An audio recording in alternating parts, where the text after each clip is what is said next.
Tes. Bismillahirrahmanirrahim. Assalamualaikum warahmatullahi ta'ala wabarakatuh. Innal hamdalillah nahmaduhu wa nasta'inuhu wa nastaghfiruh wa na'udzu billahi min shururi anfusina wa sayyiati a'malina. May yahdihillahu fala mudilla lahu wa may yudlilhu fala hadiya lahu. Asyhadu an la ilaha illallah wahdahu la syarika lah wa asyhadu anna Muhammadan abduhu wa rasuluh. Qala Allah Ta'ala ya ayyuhalladzina amanu taqullaha haqqa tuqatih wa la tamutunna illa wa antum muslimun.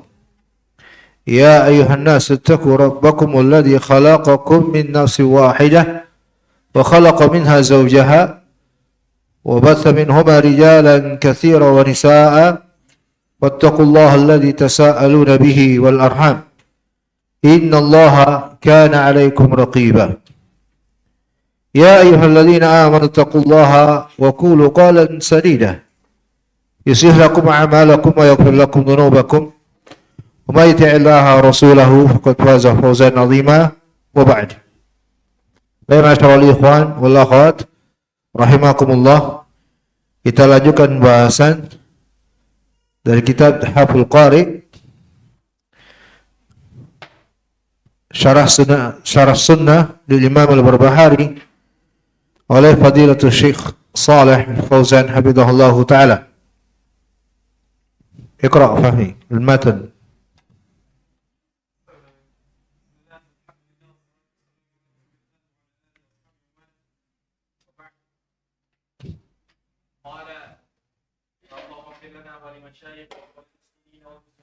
Amin. قال صاحب شيخ الإمام البربهاري رحمه الله رحمة واسعة واعلم يا رحمة الله أنه ليس في السنة قياس ولا تضرب لها الأمثال ولا يتبع فيها الأهواء بل هو التقصيد بآثار رسول الله صلى الله عليه وسلم ولا يقال لم ولا كيف لما ولا كيف لما ولا كيف وليس لما كيف. Aywa barakallahu fiik, jazakallahu khairan. Imam Al-Barbahari rahmatullahi alaihi berkata, ketahuilah semoga Allah merahmatimu bahwasanya tidak ada di dalam sunnah ini kias dan tidak pula dibuatkan permisalan untuknya dan tidak boleh pula diperturutkan hawa nafsu untuknya, namun hanyalah dengan pembenaran terhadap yang datang dari Rasulullah sallallahu alaihi wasallam tanpa mempertanyakan bagaimana dan tidak pula butuh penjelasan dan tidak pula dikatakan kenapa dan bagaimana. Baik, ikhwan dan akhwat rahimani wa rahimakumullah, ini pembahasan selanjutnya dari kitab Syarh Sunnah karangan Imam Al-Barbahari, ya, tentang salah satu prinsip dalam beragama. Ya. Sebenarnya masalah yang akan diangkat ini menguatkan beberapa poin yang telah kita bahas di pertemuan yang telah lalu tentang tauqifiyahnya agama ini, ya, khususnya dalam masalah akidah yang bersifat tauqifiyah, ya, tetap dengan dalil, tidak boleh diutak-atik, ya, tidak boleh ditambah atau dikurang-kurangi. Kita baca penjelasan dari Fadilatul Syekh Shalih Al-Fauzan hafizahullah. As-sunnah al-muradu biha huna al-aqidah. Li'anna hadha al-kitab fi mawdu' al-aqidah wal aqidatu sunnah. Wa hadha al-kitab ismuhu Syarh Sunnah. Summiyat sunnatan li'anna sunnah hiya at-tariq wal aqidatu tauqifiyah la majal liziyadah fiha abada madaruhu ala ma ja'a Allahi wa rasulih wa ma khalafa ma ja'a anillahi wa rasulih fa inna batilun muqal. Hada ma'na qaul ulama anna al-aqidata tauqifiyah la yadkhuluha al-qiyas lianna al-qiyas innama fi masail fiqh hiya allati yadkhuluha al-qiyas wa hiya ahkam al-halal wal haram amma masail al-aqidah falaysa fiha qiyasun wa innama hiya taslimun wa inqiyadun lima jaa anillahi wa rasulih min ghairi tadadkhulin. Shalih Fauzan hafizahullah berkata, kata sunnah yang beliau inginkan di sini adalah akidah. Kata sunnah yang beliau inginkan adalah akidah, bukan kata sunnah secara umum. Karena memang kitab ini membahas permasalahan akidah dalam beragama. Dan akidah itulah sunnah. Yang dengannya kitab ini diberi nama Syarhus Sunnah. Dikatakan dengan sunnah karena kata sunnah itu maknanya adalah jalan yang ditempuh. Dan akidah itu sifatnya tauqifiyah, yang tidak ada ruang untuk ditambah selama-lamanya. Ya. Hanyalah dengan menerima apa yang datang dari Allah dan Rasul-Nya. Adapun segala yang menyelisihi terhadap Allah dan Rasul-Nya, maka itu semua adalah kebatilan dan kesesatan. Inilah makna dari ucapan para ulama bahwa akidah itu sifatnya tauqifiyah. Tidak ada ruang padanya qiyas. Karena qiyas hanya ada dalam masalah fikih. Pada permasalahan yang memang masuk di dalamnya qiyas. Permasalahan yang membahas hukum halal dan haram. Adapun masalah akidah tidak ada di dalamnya qiyas. Hanyalah dengan menerima, tunduk terhadap apa yang datang dari Allah dan Rasul-Nya tanpa ada campur tangan sedikit pun di dalamnya. Baik, ikhwan rahimani wa rahimakumullah, sebelum saya lanjut penjelasan dari Syekh Shalih Fauzan, saya tambahkan penjelasan dari para ulama kita yang lain, di antaranya Syekh Abdul Aziz Ar-Rajihi dan yang lainnya, bahwa silakan kalian tambahkan catatan, kata qiyas yang digunakan di sini adalah qiyas fasid, qiyas batil. Qiyas fasid, qiyas batil. Apa itu qiyas? Ya, kalau secara bahasa qiyas itu bisa bermakna lamsal, mempermisalkan atau permisalan.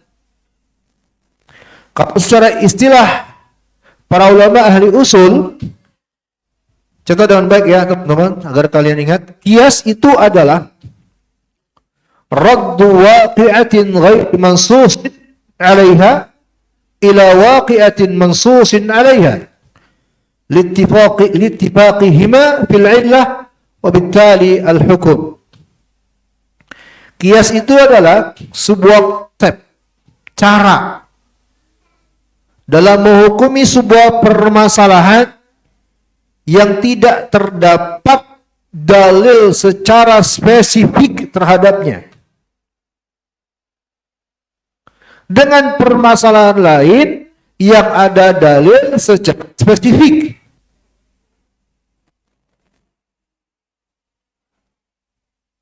Hal ini ditempuh karena adanya kesamaan sebab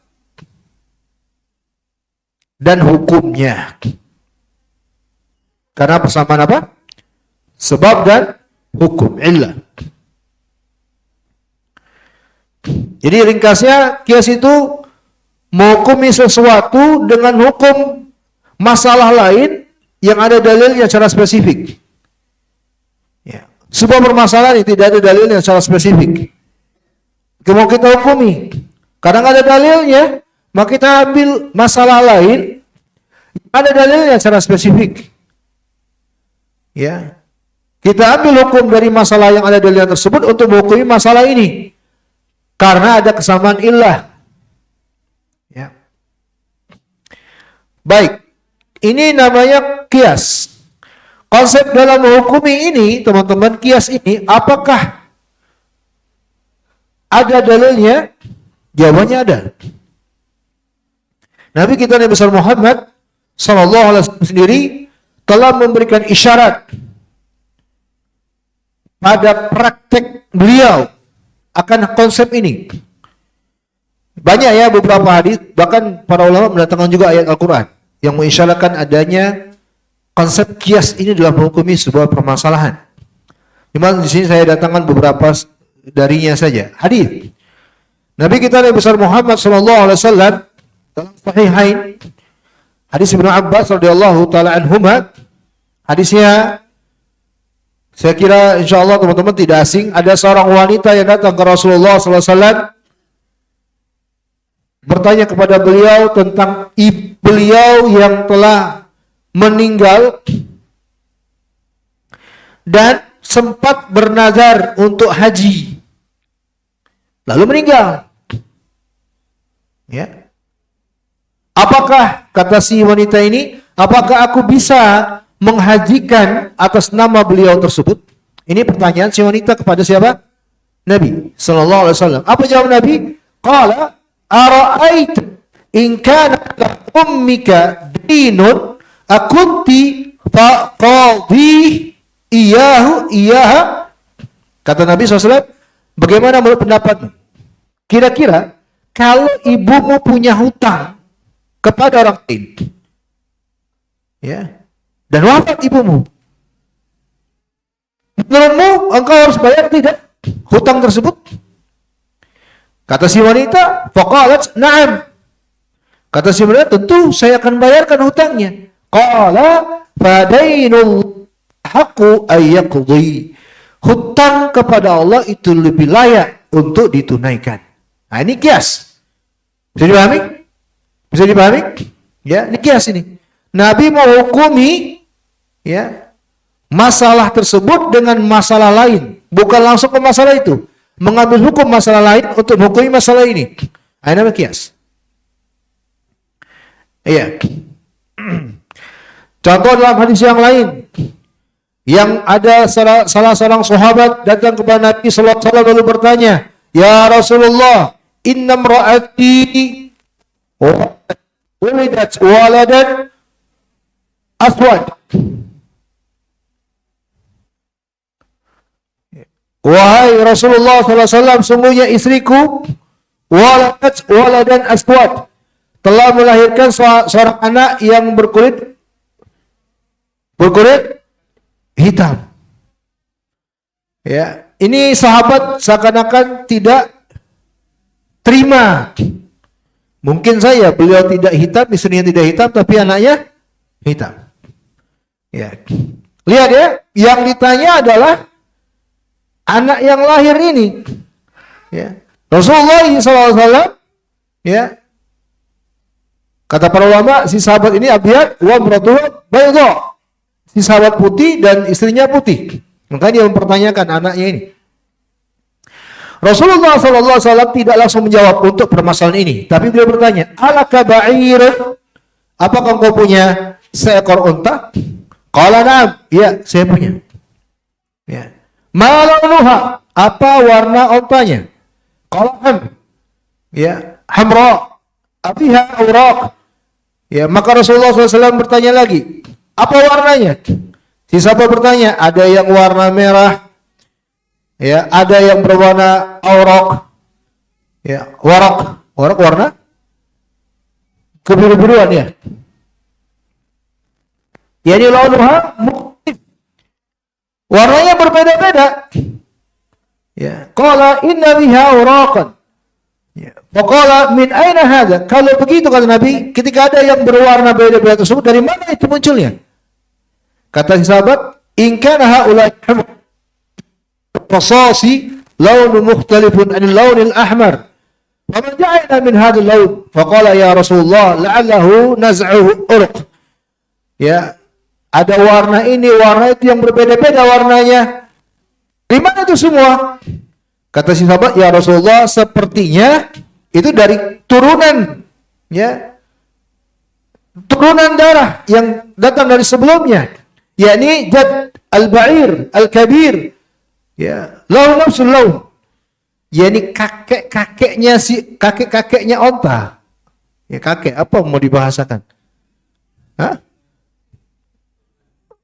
Buyut-buyutnya onta sebelumnya pasti yang ada warna seperti itu. Ya. Maka kata Nabi SAW, wa waladuka la'allahu naz'uhu uruq. Demikian juga anakmu. Bisa jadi itu turunannya. Ada turunannya seperti itu. Maka diamlah para sahabat. Maka diamlah si sahabat. Ini kias. Paham tak teman-teman? Jadi menghukumi sebuah permasalahan dengan hukum masalah lain yang ada kesamaan sebab dan hukum. Baik, untuk antum sempurnakan catatan, teman-teman, barakallahu fikum. Kias itu ada rukunnya. Ada 4 rukun kias. Yang pertama, aslu maqisun alaih. Masalah asal, permasalahan asal. Masalah pokok yang ingin dikiaskan. Yang kedua, hukum sabitun lil asal. Yang kedua, hukum yang tetap untuk masalah asal. Yang ketiga, far'un mulhaqun bil asal. Yang ketiga, masalah cabang, ya, yang ingin disamakan dengan masalah asal tadi. Yang keempat, illatun, ada kesamaan sebab. Ada kesamaan sebab. Kayak masalah tadi yang Rasulullah kias, masalah hutang. Ya, kesamaan sebabnya di hutang. Masalah yang kedua yang Nabi kias, masalah apa? Keturunan. Nah, itu namanya ilahnya. Ini 4 syarat. Ini 4 rukun. Kalau syarat ada 5. Syarat kias ada 5. Ayakuna hukmul asl thabitan binasi au ijma'. Syarat yang pertama, hukum untuk masalah asal itu jelas dalilnya atau ijma'. Yang kedua, takuna illatul hukum fil asal ma'lumah binasin atau ijma'. Yang kedua, illahnya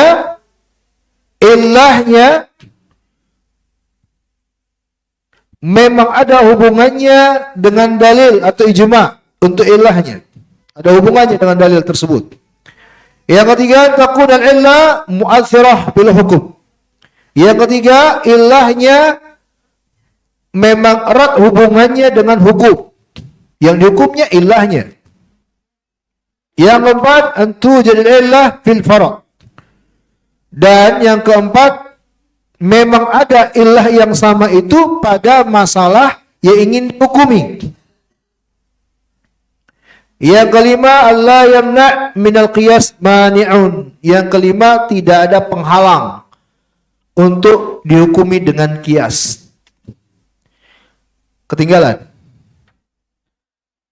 Ada yang ketinggalan? Nah ya? Baik. Nah, rukun dan syarat ini yang menentukan bahwa bila ada yang dikatakan sebagai kias sementara tidak terpenuhi apakah rukun atau syaratnya, maka kiasnya adalah kias yang batil atau fasid. Bila tidak terpenuhi rukun atau syarat, maka langsung hukumnya kias apa? Batil atau fasid, tertolak, tidak bisa diterima. Karena kias itu dalam urutan berdalil dia keempat. Setelah Al-Quran, Sunnah, dan Ijma' baru kias. Ya, maka teman-teman, barakallahu fikum, tidak akan pernah bisa diterima kalau kias itu tidak terpenuhi rukun dan syaratnya. Saya tambahkan catatan ini untuk antum semua, karena di belakangan ini ada sebagian orang yang terlalu mudah menyebut alasan dengan kias untuk untuk menghukumi beberapa permasalahan dan nggak cocok dihukumi dengan kias. Ya.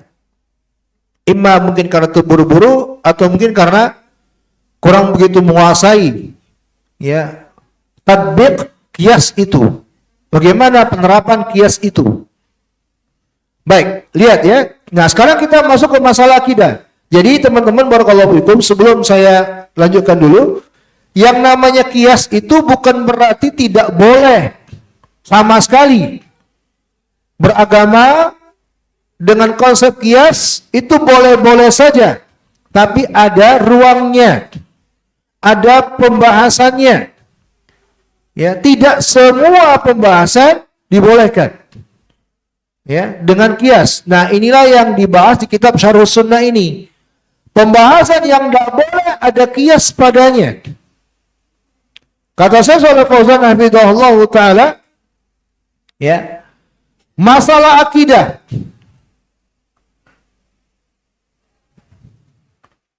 Tes. Ini kalau hujan kedengeran nggak nih?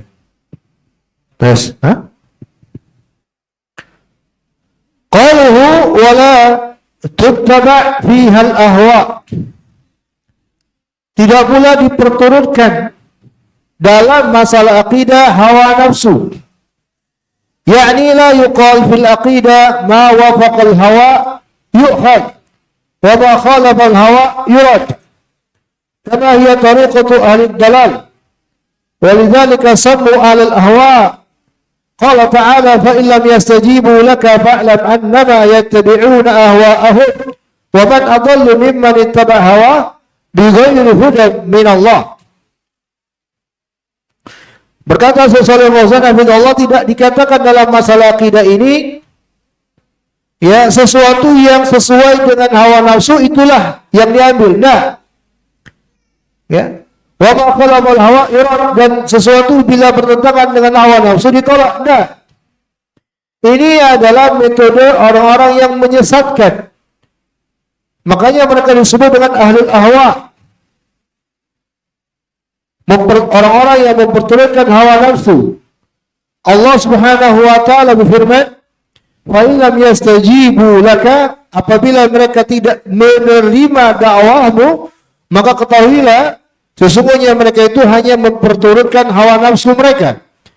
Dan siapakah lagi yang lebih tersesat dibandingkan orang yang memperturutkan hawa nafsunya tanpa petunjuk dari Allah. Nah, antum garis bawahi kitab di akhir kalimat bighairi hudan minallah, tanpa petunjuk dari Allah. Ya. Itu artinya bahwa yang dicela oleh Allah, yang dilarang oleh Allah ketika memperturutkan hawa nafsu yang tidak berdasarkan petunjuk, ya, yang bertentangan dengan dalil. Oleh karena itulah Syekh Abdul Aziz Ar-Rajihi hafizahullah mengatakan qiyas yang tidak dibolehkan adalah qiyas yang bertentangan dengan dalil, yang tidak terpenuhi padanya rukun dan syarat. Dan Syekh Abdul Aziz Ar-Rajihi hafizahullah memberikan contoh mithlu qiyasi iblis, seperti qiyasnya iblis. Iblis itu teman-teman barakallahu fikum mendapat laknat dari Allah gara-gara qiyas. Gara-gara apa? Qiyas. Tahu bagian mana qiyasnya iblis? Hah? Aywa barakallahu fiik. Ketika iblis ya mengatakan, engkau menciptakan aku dari api dan engkau menciptakan Adam dari tanah. Ya. Dia ingin menghukumi dirinya dengan hukum lain.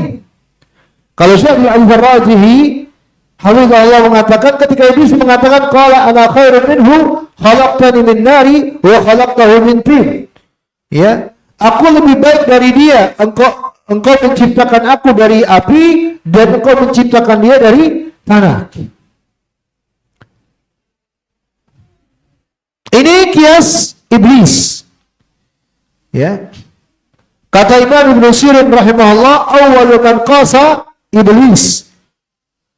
Pertama kali yang menjalankan konsep qiyas adalah iblis. Makanya teman-teman catat dengan baik, ingat dengan baik. Qiyas itu nggak boleh bergampang-gampangan, nggak boleh bermudah-mudahan. Para ulama kalau ada dalilnya maka mereka pasti prioritas dalil dulu. Sudah cukup dalil, nggak usah qiyas. Ya, sebagai ulama sangat selektif dalam qiyas. Ya, di sini Imam Ibnu Sirin rahimahullahu taala, awwalu man qasa iblis. Yang pertama kali qiyas itu siapa? Iblis. Ya. Al-qiyas al-fasid ay yusta'mal qiyas muqabil an-nas. Qiyas fasid yang dilakukan bertentangan dengan dalil. Semua golongan di luar sana, teman-teman, Jahmiyah, Mu'tazilah, Qadariyah, terjatuhnya ke dalam penyimpangan dan kegelapan gara-gara qiyas. Kalau antum mau tahu qiyas masyarakat awam kita, ini qiyas sederhana. Tapi ini qiyas sederhana, tapi qiyas. Ketika kita ajak kepada sunnah, ketika kita ajak kepada kebaikan dan kita ingatkan itu nggak ada dalilnya, itu nggak ada keterangannya, lalu ada di antara mereka menjawab, itu kan baik. Semua orang melakukannya. Masa dilarang? Nah, ini qiyas. Menghukumi sebuah permasalahan dengan masalah lain. Dia menghukumi masalah itu dengan masalah yang jelas ada dalilnya. Kan baca Quran bagus. Kan baca sirah bagus. Kan ada sedekah di dalamnya bagus. Kan ada salawat di dalamnya bagus. Nah, ini masalah-masalah yang ada dalilnya jelas ya. Saya kemarin barusan diskusi dengan beberapa orang yang saya ingatkan, jangan dijadikan profesi untuk ruqyah. Saya ingatkan, ini saya ulangi karena mudah-mudahan ada yang memperhatikan hal ini. Dijawab oleh si orang ini dengan qiyas. Untuk masalah jelas ada dalilnya. Rasulullah SAW ya itu membolehkan ruqyah. Para sahabat meruqyah. Ya, masalah jelasnya dalilnya. Untuk masalah yang dia sedang terjatuh padanya. Ya, dia pakai dalilnya. Ini kan qiyas namanya. Paham ya? Dari qiyas. Jadi ingin menghukumi sebuah masalah dengan masalah yang ada dalilnya. Dan masalah ini sebenarnya nggak ada hubungannya. Nah, ini qiyas apa namanya? Fasid batin. Ya. Jadi hati-hati teman-teman. Barakallahu fikum. Apalagi untuk masalah yang sudah ada jelasnya, jelas ada dalilnya, sudah cukup dengan dalil, nggak perlu lagi kias-kias. Kita baca. Qala hafizahullah ta'ala, faman lam yusallim lil aqidah tsabita fil kitab was sunnah, fa huwa innama yattabi' hawa. Maka barang siapa yang tidak menerima akidah yang telah tetap berdasarkan Al-Quran dan Sunnah, maka itu bukti bahwa dia sesungguhnya hanya memperturutkan hawa nafsu. Orang kalau tidak mampu berdalil pasti kias mainnya. Dan itu sudah pertanda dia sebenarnya memperturutkan hawa nafsu, bukan lagi Allah yang dia ikuti. Ya, mencari pembenaran sebenarnya kias-kias itu teman-teman. Ya. Allahul musta'an. Walidzalika yusamma ahlul bid'ah fil aqidah ahlul ahwa. Oleh karena itulah ahlul bid'ah dalam masalah aqidah disebut ahlul ahwa. Li'annahum ittaba'u ahwa'ahum kama fil ayat. Karena mereka sesungguhnya sebenarnya memperturutkan hawa nafsu mereka. Kama fil ayat, wa man adallu mimman ittaba'a hawahu bighairi hudan min Allah. Siapakah lagi yang lebih tersesat jalannya dibandingkan orang yang memperturutkan hawa nafsunya tanpa petunjuk dari Allah. Kalau kita berbicara tentang hawa nafsu, maka di antara penjelasannya adalah hawa nafsu itulah kecondongan diri yang diperturutkan. Nah, kecondongan, kalau definisi hawa seperti ini, kecondongan diri, jiwa yang diperturutkan, itu ada yang baik. Yaitu ketika terbimbing dengan petunjuk dari Allah. Misalnya seseorang, dia sangat ingin dirinya jihad, ingin mati syahid, maka dia wujudkan kecondongannya tersebut, keinginannya tersebut, ya, di jalan yang benar, betul-betul perang. Nah, ini namanya memperturutkan hawa nafsu di atas petunjuk. Paham? Inilah kalimat ini.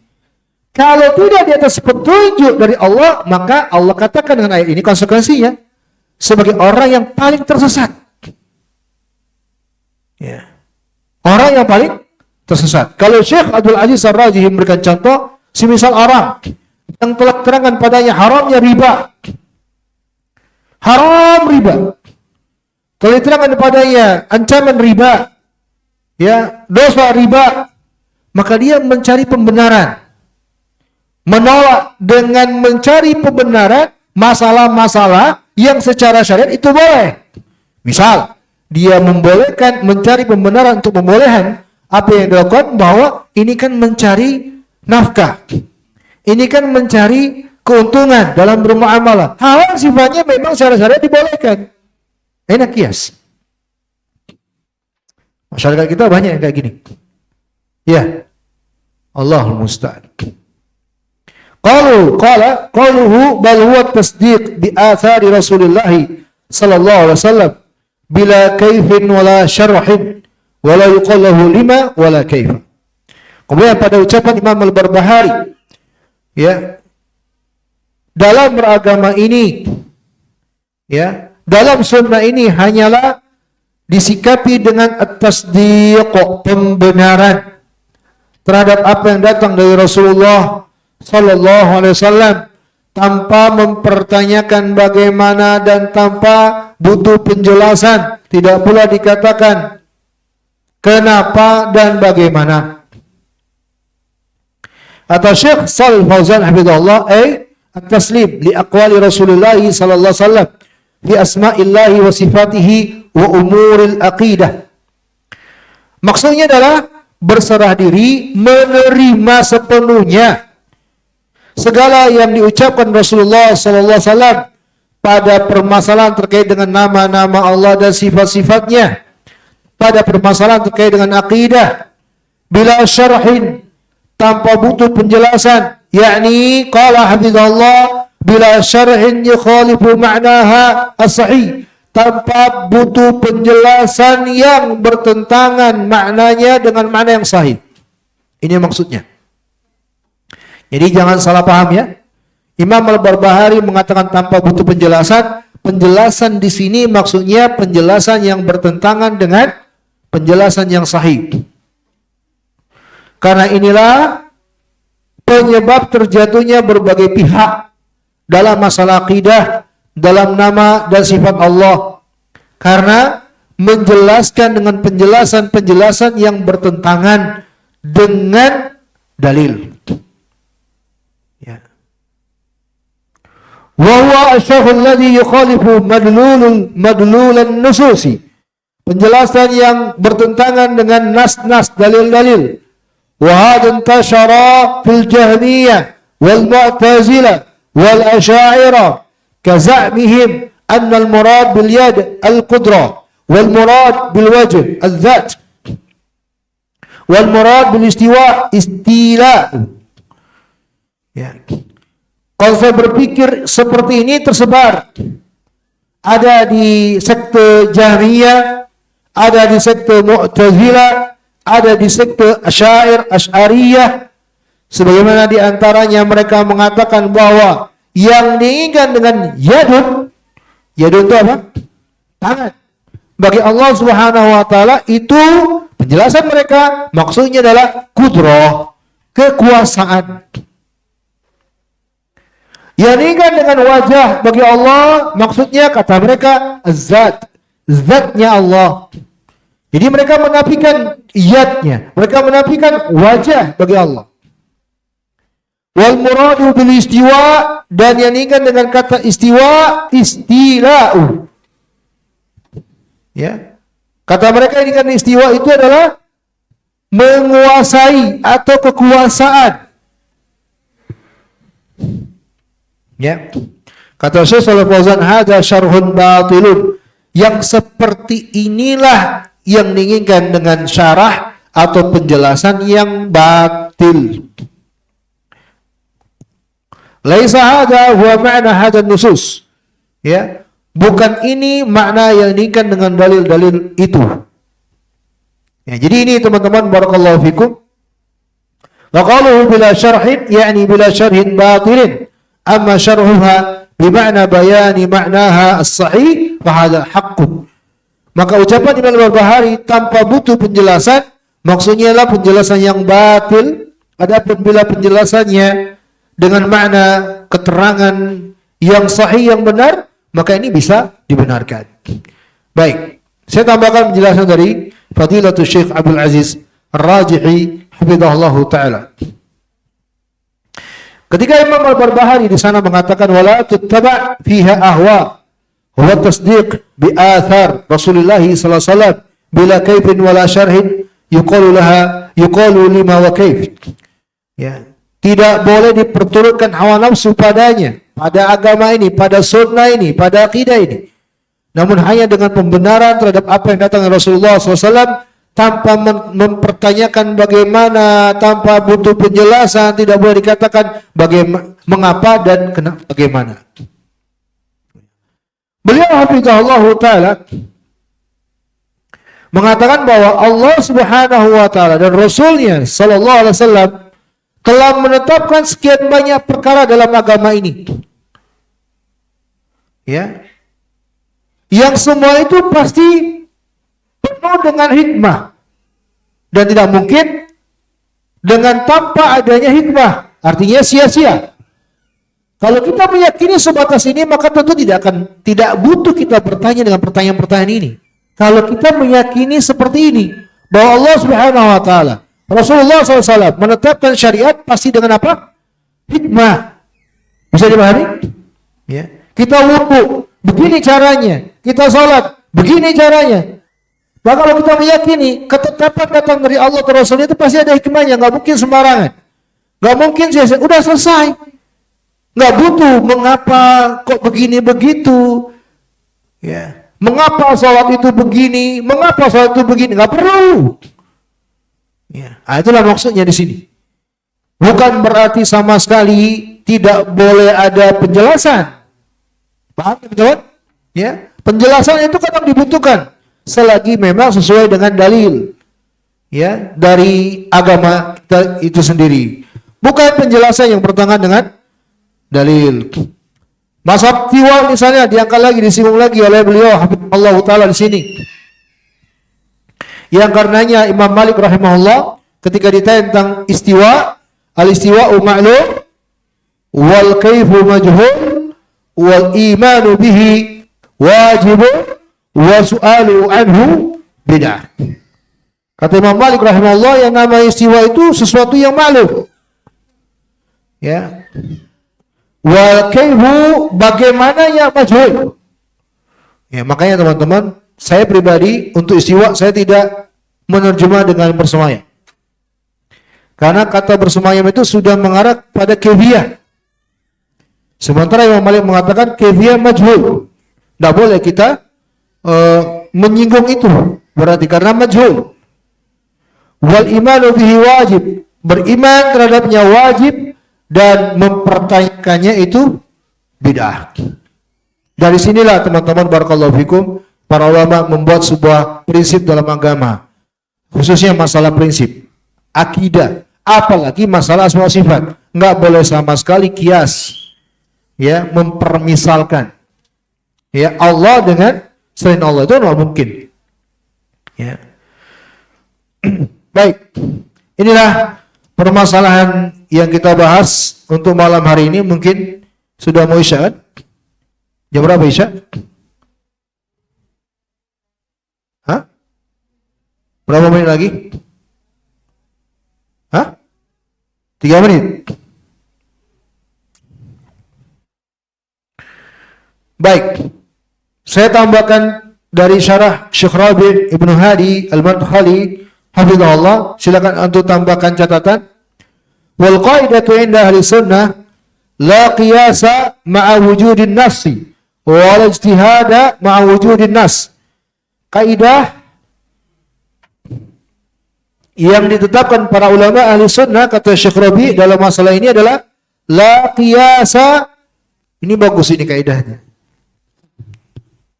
Silakan catat, Zul, atau antum ingat. La qiyasa ma'a wujudin nas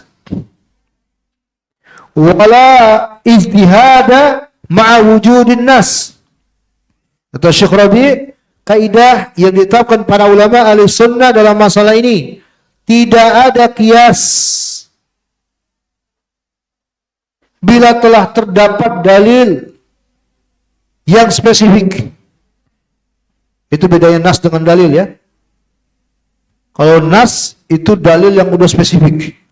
Kalau kata dalil masih bersifat umum. Kalau dikatakan nas maka udah spesifik itu. Wala ijtihada, tidak boleh ada pula ijtihad. Apa ijtihad? Pendapat. Ya, kesimpulan, conclusion dari para ulama. Tidak boleh ada ijtihad ma'a wujudin nas bila telah terdapat dalil yang spesifik. Kata Syekh Rabi hafizahullah taala, wal qiyasu kal maitah.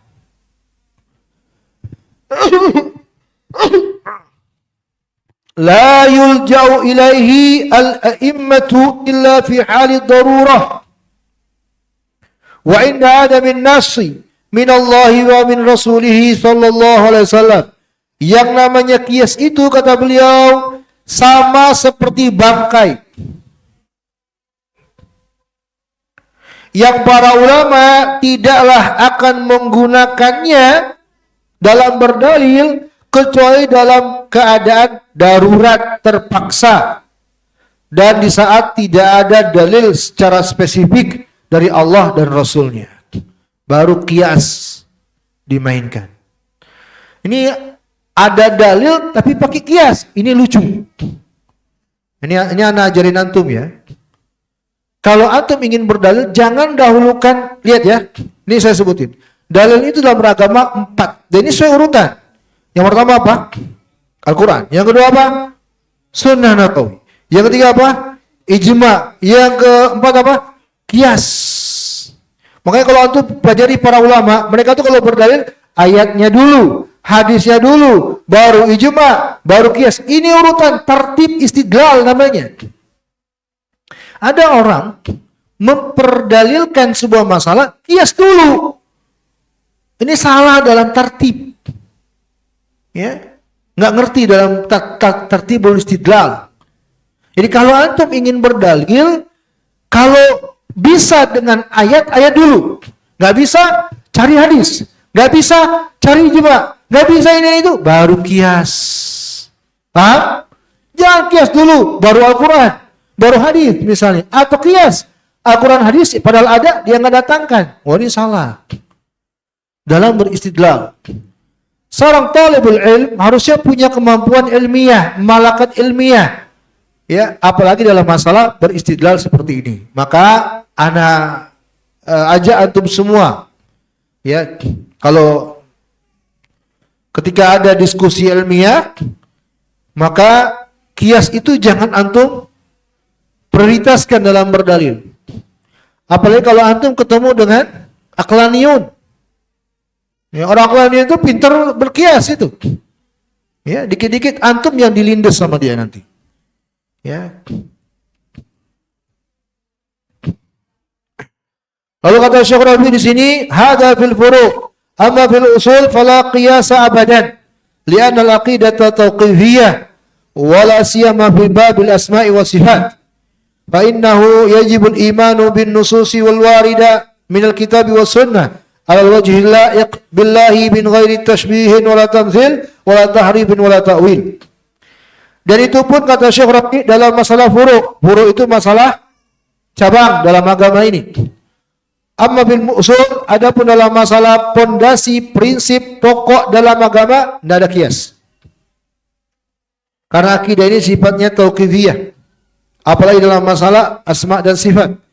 Yang wajib beriman terhadap dalil-dalil yang spesifik yang datang dari Al-Quran dan Sunnah yang sesuai dengan kemuliaan Allah, tanpa tasbih, tanpa tamthil, tanpa tahrif, tanpa takwil. Wallahu ta'ala alam bisawab. Selesai permasalahan ini. Ada yang mau bertanya? Silakan. Atau ada yang mau diskusi? Saya persilakan. Abdul Fahmi.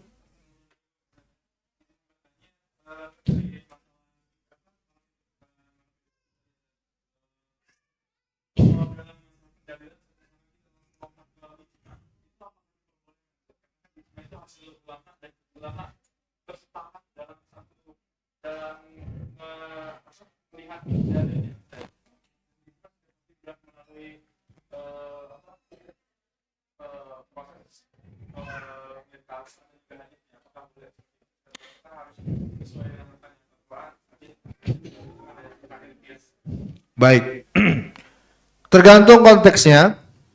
Kalau kita konteksnya diskusi ilmiah atau tulisan ilmiah dan kita memiliki kelapangan untuk itu, maka yang paling bagusnya maratib istidlal itu datangkan. Al-Quran dulu, hadis dulu, ijma. Kalau mau qiyas silakan. Itulah yang ditempuh para ulama. Kalau kata buka kayak kita yang kita pelajari di malam Jumat, Fiqhul Miyasar, itu selalu ayat dulu, baru hadis, selalu itu dulu, begitu dulu. Itu namanya maratib al-istidlal. Tapi ketika antum di sebuah konteks yang butuh jawaban cepat, insya Allah nggak apa-apa, aman. Itu ijma sudah. Ketika antum berbicara butuh cepat jawaban dan kalimat, bilang aja ijma. Tapi kalau kita katakan bahwa yang namanya ijma itu, Ustaz, bukankah sudah melewati proses yang juga pasti? Kalau kita katakan pasti gitu ya, ada ayat atau hadisnya? Belum tentu. Penukilan ijma itu, kalau kita mau bahas, itu ada yang dikritisi oleh para ulama. Jadi kalau dalam masalah fikih, penukilan ijma itu kadang dikritik oleh para ulama. Penukilan ijma ini tidak benar. Penukilan ijma ini tidak benar. Kenapa adanya potensi penukilan ijma itu tidak benar atau dikritisi? Jawabannya adalah karena kalau masalah fikih ya, ini masalah fikih. Kalau dalam permasalahan fikih, mazahib, ya, ulama-ulama mazahib itu mereka mengatakan atau menukil ijma ala mazhabihi. Nah, bukan ijma secara umum. Nah, itu yang dikritisi. Jadi tidaklah kita langsung, kalau masalah fikih secara khusus ya, tidaklah langsung kita ketika mendengar, melihat, membaca kata ijma, udah pasti aman ini. Enggak, belum tentu. Imam Ibnu Abdul Bar misalnya, itu beliau sering mengatakan ini ijma'nya enggak benar. Karena begini. Ya. Kalau Imam Ibnu Munzir, dia ada kitab judulnya Al-Ijma'. Nah, itu Imam Ibnu Munzir rahimahullahu taala. Nah, beliau telah menyaring di situ. Ijma' bukan sembarang ijma' lagi sudah. Ya, qat'i. Jadi tidak setiap kita mendengar kata ijma' atau membaca ijma', khususnya dalam masalah fikih, bisa langsung kita pastikan itu sudah pasti melewati proses yang pasti ayat hadis di dalamnya sudah aman. Enggak, belum tentu. Dalam masalah fikih tapi. Ya, karena teman-teman barakallahu fikum, masalah fikih itu sangat syarat dengan perbedaan pendapat. Ya, namanya ulama, mereka juga manusia. Ya. Kadang ada yang ingin menguatkan mazhabnya. Ya, ingin menguatkan mazhabnya, maka mengucapkan kalimat-kalimat seperti itu. Apakah salah? Kalau dikatakan salah di saat dia mengatakan itu berdasarkan mazhabnya, maka benar. Tapi bila dia maksudkan ijma itu secara umum, baru salah. Itu dikritisi para ulama. Jadi tidak juga kita mendiskreditkan serta-merta para ulama dengan hal tersebut. Wallahu taala alam bisawab. Jadi tidak serta-merta, khususnya dalam masalah fikih. Ya, wallahu alam. Ada lagi? Cukup? Hujan ini teman-teman. Mungkin antum berat pulang. Nggak usah pulang kita. Baik, Masya Allah. Hujan nih, ternyata makin kesini makin kesana. Semoga semakin membesarkan pahala-pahala kita semuanya. Ya, sebab Nabi kita Nabi besar Muhammad sallallahu alaihi wasallam bersabda, "Inna 'idhamal jaza ma'a 'idhamil bala." Sesungguhnya besarnya balasan itu beriringan dengan besarnya ujian dan cobaan. Saya menghukumi ini dengan kias. Kenapa?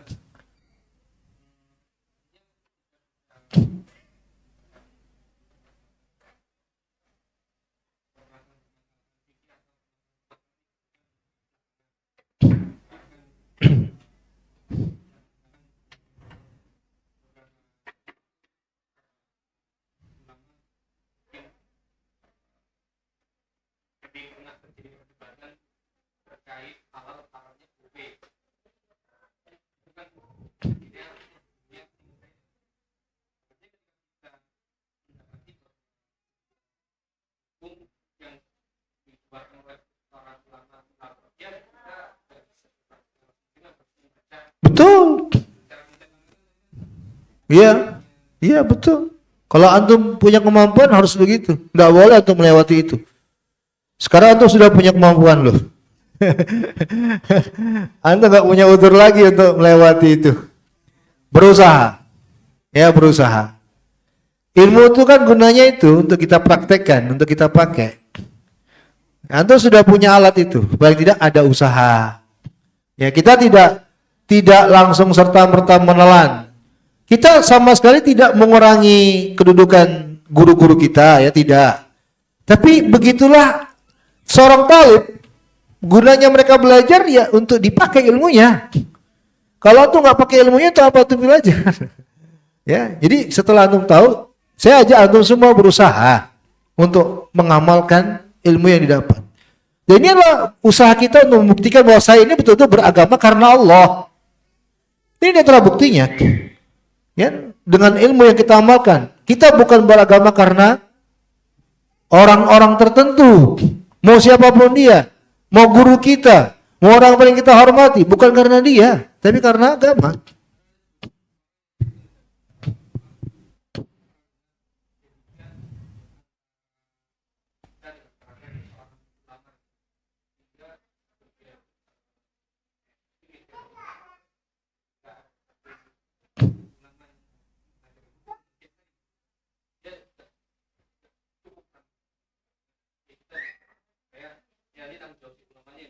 Wah, ngawur itu. Ngawur itu. Itu arahnya taklid itu. Nggak bisa seperti itu, nggak boleh. Nggak bisa seperti itu, arahnya taklid a'ma namanya. Taklid buta itu. Ya, nggak bisa teman-teman. Ada orang yang ngajak kita nyemplung ke jurang, masa kita ikut tanpa ada usaha untuk memastikan ini jurang atau bukan? Pokoknya ini ulama sudah ngajak ke jurang, ya ke jurang juga kita ulama ini pokoknya. Kan nggak begitu. Ya. Ucapan jadikan kita antara neraka dengan ulama, nggak tahu ini dari mana ini ucapan saya. Nggak ada. Justru kita tuh berusaha menjauhkan diri dari neraka sebisa mungkin. Dan cukuplah antara neraka dengan kita itu Allah Jalla wa'ala yang kita minta perlindungan kepadanya. Pada hari kiamat itu ulama itu berlepas diri semua dari kita. Allah Jalla wa'ala sebutkan di beberapa tempat dalam Al-Quran. Ya, orang-orang yang menyesali pada hari kiamat karena mengikuti pembesar-pembesarnya mereka. Termasuk ulama. Ya, ketika Allah Jalla wa'ala hadirkan itu semua, ini Allah sebutkan dalam Al-Quran. Ya, ternyata mereka semua kan berlepas diri dari ikut-ikutannya kita. Maka saya nggak tahu bagaimana aplikasinya kalimat tersebut, statement itu. Jadikan kita dengan neraka adalah seorang ulama. Ya Allah alam, saya nggak tahu dan tidak perlu cari tahu juga. Lain. Ya, jadi itu Pak Zam, berusaha. Saya ngajak semua kita lah. Inilah gunanya kita belajar. Ilmu yang kita belajar ini untuk dipraktekkan. Kalau antum belajar tapi pada prakteknya antum nggak mengamalkan ilmu antum, masih juga antum ikutin ustadz-ustadz kita, syekh-syekh kita, ulama-ulama kita tanpa melihat sama sekali ilmu yang antum pelajari, ini ilmu akan mengazab kita. Inilah yang Nabi katakan hujjatun alaika. Ya. Ilmu yang akan menjadi penggugat kita. Maka teman-teman, barakallahu fikum, saya bukan mengatakan ulama kita, guru kita, ustadz kita, syekh kita sembarangan. Enggak. Mereka panutan kita, mereka kita ikuti. Tapi kita juga ada usaha melihat mereka ini menjelaskan apa. Kiasnya mereka ini terpenuhi enggak syarat-syaratnya. Kita juga harus maklumi, mereka kan manusia. Namanya manusia kan ada keterbatasan. Ya, kiasnya mereka bisa jadi salah. Kayak saya sangat mengakui begitu banyaknya saya kekurangan, salahnya. Saya sangat mengakui hal itu. Saya ingin menekankan kepada antum semua bahwa namanya manusia pasti ada keterbatasannya. Kadang ikhwan nggak begitu. Sudah syekhnya, udah ulamanya, udah harga mati sudah. Penting syekhnya yang ngomong, penting ulamanya yang ngomong, penting ustadznya yang ngomong, sudah selesai. Kita yang nggak sejalan ustadznya nggak akan didengar sama dia. Mau ngomong sampai habis air liuran tuh nggak akan didengar. Nah ini salah dalam beragama. Makanya teman-teman, kitab Syarh Sunnah ini mengajarkan kita cara beragama dengan prinsip yang benar. Ya, tujuannya semoga kita termasuk yang Allah berikan keselamatan dunia dan akhirat dari berbagai macam penyimpangan dan kesesatan, dari taklid, ya, dari ikut-ikutan, dari beragama tanpa ilmu, hanya sembarangan. Itu yang kita usahakan untuk jauhkan diri kita dari itu semua. Ya, wallahu taala alam bisawab. Cukup ya? Kita akhiri. Jazakumullahu khairan wa barakallahu fikum. Subhanakallahumma bihamdika asyhadu an la ilaha illa anta astaghfiruka wa atubu ilaik. Walhamdulillah. Assalamualaikum warahmatullahi wabarakatuh.